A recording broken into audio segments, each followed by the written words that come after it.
ce geste de toi viendra mon secours.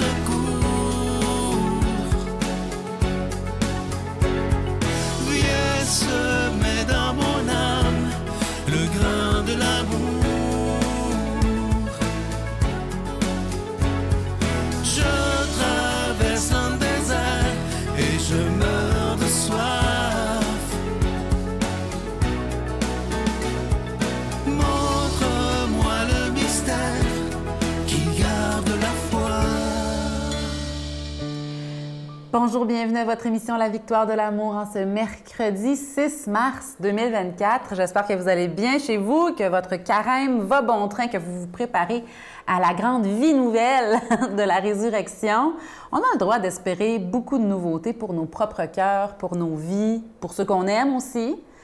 Dernièrement, j'avais une conversation avec une amie très chère à mon cœur.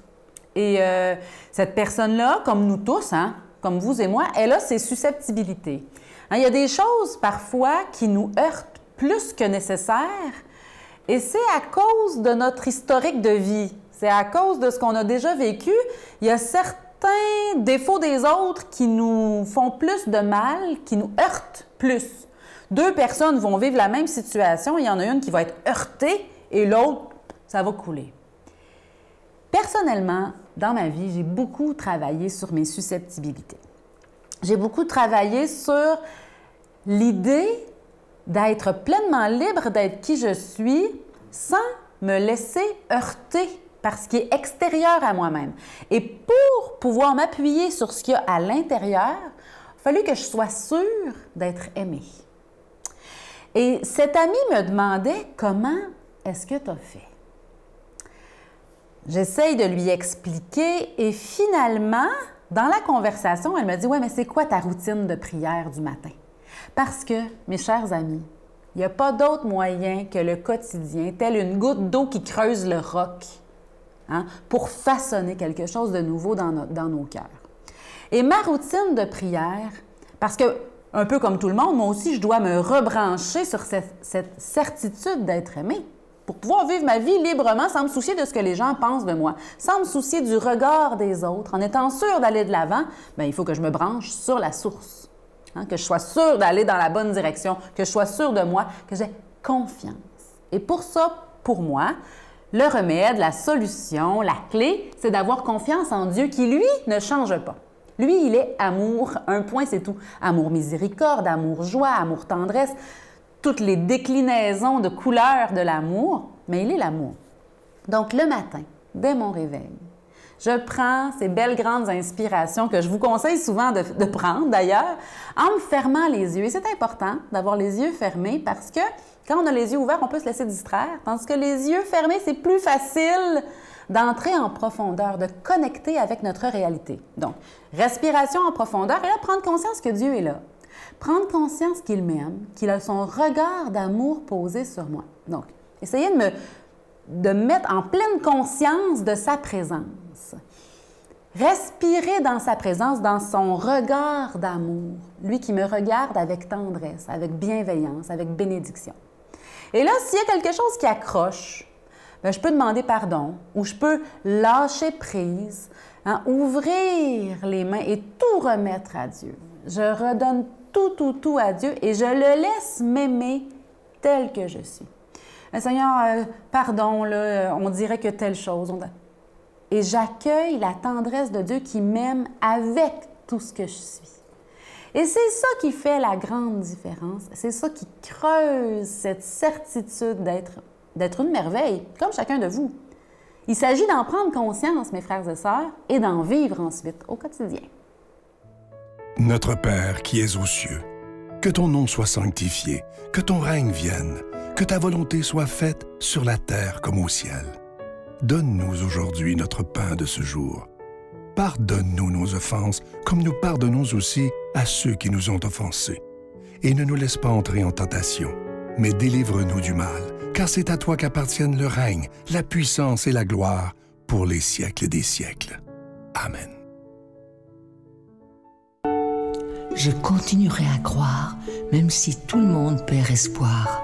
Je continuerai à aimer, même si les autres parlent de haine. Je continuerai à construire, même si les autres détruisent. Je continuerai à parler de paix, même au milieu d'une guerre. Je dessinerai des sourires sur des visages en larmes et je tendrai les bras à ceux qui se sentent épuisés. Oui, je continuerai à croire. Comme à chaque année depuis 29 ans, vous savez que pendant la période du carême, il n'y a pas de cadeau du mois. Et ce que j'aimerais vous demander, c'est est-ce qu'on est capable, comme croyant, de dire « je vais donner un don tout à fait gratuitement, sans rien attendre en retour, simplement parce que j'aime Dieu, simplement parce que je veux que sa parole soit annoncée dans un monde qui en a tellement besoin. » Et je sais qu'ensemble, si on continue à proclamer la parole de Dieu, et si on continue à être généreux, on pourra être là pour des dizaines et des dizaines d'années. Souvenez-vous, il y a 29 ans, il y a certains d'entre vous qui étaient là. Il y a beaucoup de gens qui disaient qu'on ne t'offrait pas 2 ans.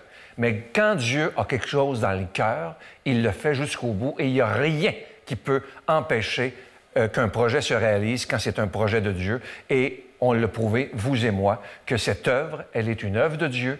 Et moi, je vous remercie de tout mon cœur de ce que vous ferez pour la victoire de l'amour en cette période de carême 2024. Je vous rappelle que vous recevrez un reçu pour fin d'impôt. Je vous donne l'adresse, la Victoire de l'amour, case postale 120, succursale Boucherville à Boucherville, le J4B 5E6. Je vous la redonne, la Victoire de l'amour, case postale 120, succursale Boucherville à Boucherville, le J4B 5E6. Également par téléphone, par carte de crédit du lundi au jeudi de 8h à 17h dans le 514-523-4433, 523-4433 ou sans frais le 1-888-811-9291,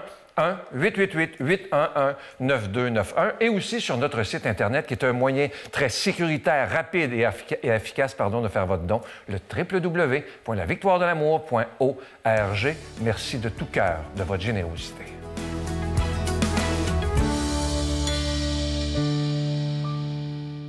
Mon Dieu, donnez-moi la sérénité d'accepter les choses que je ne peux changer, le courage de changer les choses que je peux et la sagesse d'en connaître la différence. Amen. On s'en va maintenant rejoindre pour son homélie le Père Michel Marie de Paris.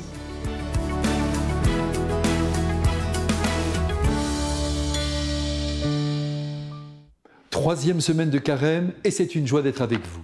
Évangile de Jésus-Christ selon saint Matthieu.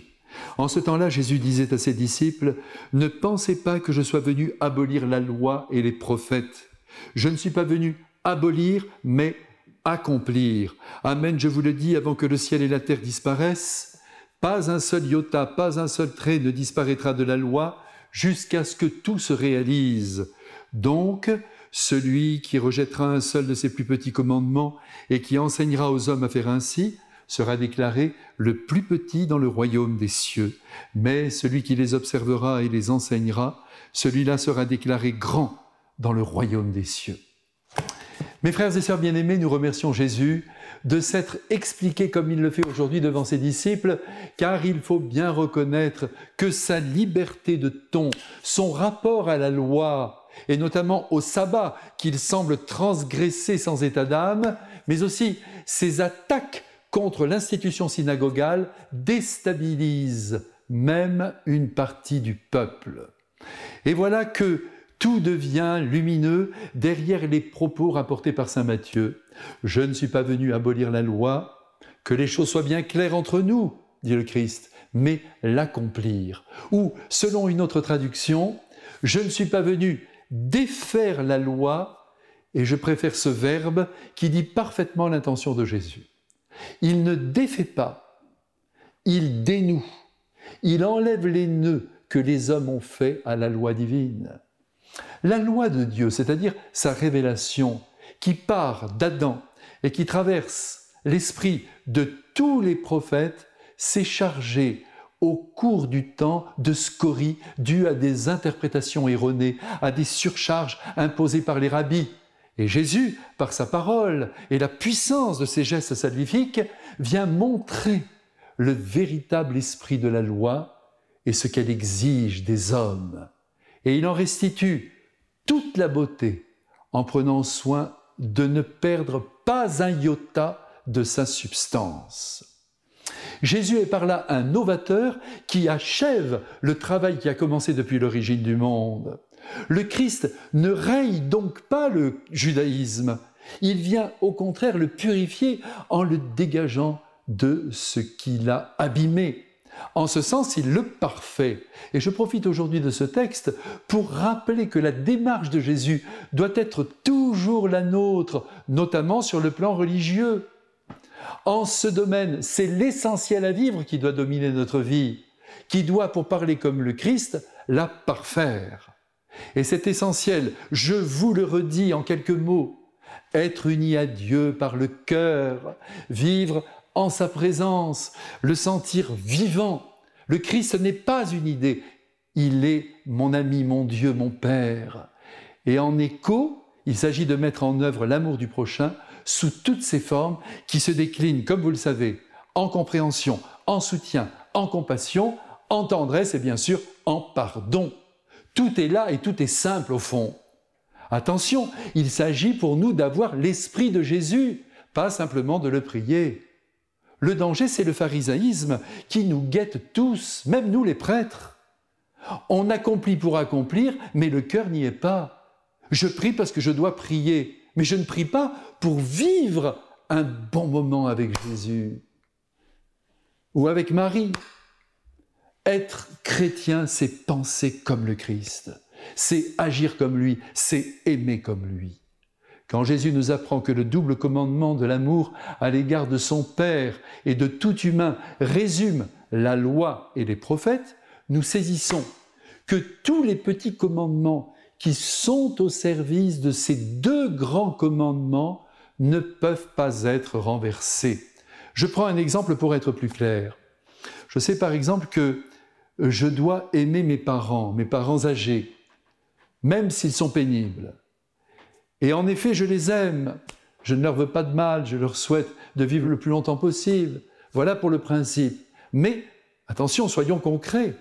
Comme ils ne peuvent plus bouger, par exemple, il faut leur faire aussi leurs courses. C'est là un petit commandement qui est au service du grand commandement de l'amour. Et ce petit commandement, je dois le respecter, car c'est en le mettant en œuvre que je vis concrètement mon amour envers eux. Si je prétends les aimer de loin, je me trompe moi-même. Aussi Jésus insiste, n'enseignez pas aux hommes à bafouer les petits commandements. Je crois que nous avons compris, n'est-ce pas? Il nous revient donc, à vous comme à moi, de vivre vraiment de la loi de Dieu, de la parfaire dans notre vie, en accomplissant au mieux les petits actes qui sont la preuve de l'amour vivant. Je vous embrasse et vous bénis. Amen. Je vous salue Marie, pleine de grâce. Le Seigneur est avec vous. Vous êtes bénie entre toutes les femmes, et Jésus, le fruit de vos entrailles, est béni. Sainte Marie, Mère de Dieu, priez pour nous pécheurs, maintenant et à l'heure de notre mort. Amen.